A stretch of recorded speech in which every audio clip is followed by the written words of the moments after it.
আসসালামু আলাইকুম গাইস, কি অবস্থা সবার? কেমন আছো সবাই? আশা করি সকলে ভালো আছো।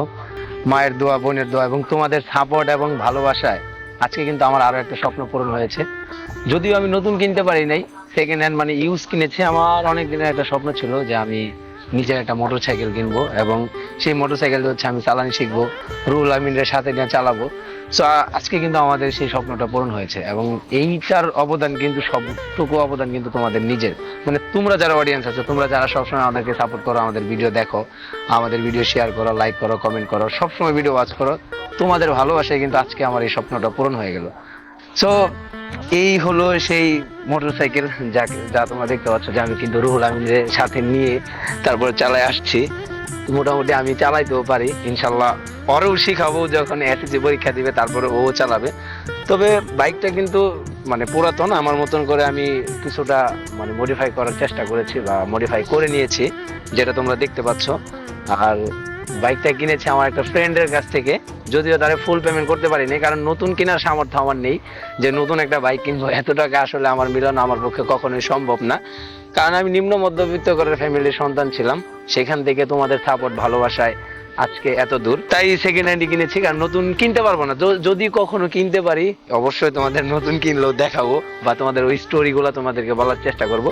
তো আপাতত এই সেকেন্ড হ্যান্ডই, যেটা তোমরা দেখতে পাচ্ছ, ইয়ামাহা এফজেড ভার্সন 1।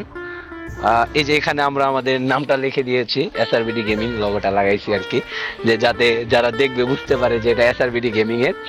তো সেই দিক থেকে আর কি একটু মডিফাই করার চেষ্টা করছি আমি আমার মতন করে। তো ভাই মাঝে মাঝে কান্না চলে আসে, কষ্ট লাগে, আবার কান্না চলে আসে যে আমি আসলে কখনো কল্পনা করতে পারি না যে আমি কখনো মোটরসাইকেল কিনবো।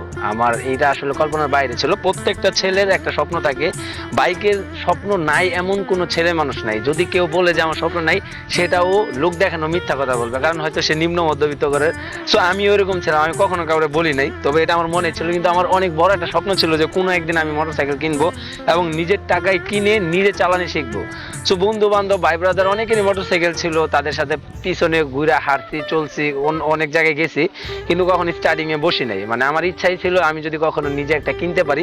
এই মোটরসাইকেলটা আমার বন্ধুর, ওর পিছে উঠছি, কিন্তু আমি কখনো ওরে বলি নাই যে বন্ধু দে আমি একটু চালানো শিখি।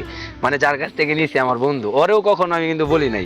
তা আমার মানে একটা মানে উইশ ছিল যে বলতে পারো যে আমি নিজে কখনো এটা কিনবো, দেন হচ্ছে আমি চালানো শিখবো। সো ফাইনালি কিন্তু আমি ওইটাই করছি। আমি এইটা কিনেই আমার বন্ধু আমার দেখাই দিছে কয়েকবার, তারপরে হচ্ছে কিনছে হচ্ছে 1 সপ্তাহ হয়েছে বা 10-12 দিন হবে। সো 10-12 দিনে আমার কিন্তু অনেকটা হাত ক্লিয়ার হয়ে গেছে, যেটা তোমরা স্টার্টিং এ দেখতে পাচ্ছিলা যে আমি একটু চালায় আসছি, পিছনে কিন্তু রুহুল আমিনও ছিল।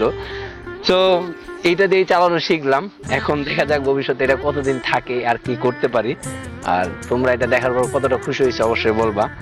সো এইটার ভিতরে কিন্তু তোমাদেরই অবদান বেশি, কারণ তোমাদের সাপোর্ট এবং তোমাদের ভালোবাসায় কিন্তু আজকে এত দূর বা এই এসআরবিডি গেমিং।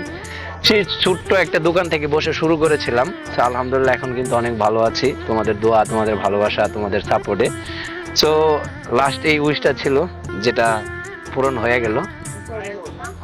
কি আর বলবো, তোমাদের মানে তোমাদের অনেক থ্যাঙ্কস, বা তোমাদের কাছে সারা জীবন আমি কৃতজ্ঞ থাকবো যে তোমাদের সাপোর্ট এবং তোমাদের ভালোবাসা আজকে এত দূর। তো আর কি বলবো, একটু চালাবো, তোমরা কি দেখবা? আর একটু চালাই, সামনের দিকে যাই, দেখো কেমন লাগে রুহুল আমিনের নিয়ে। কি বলো?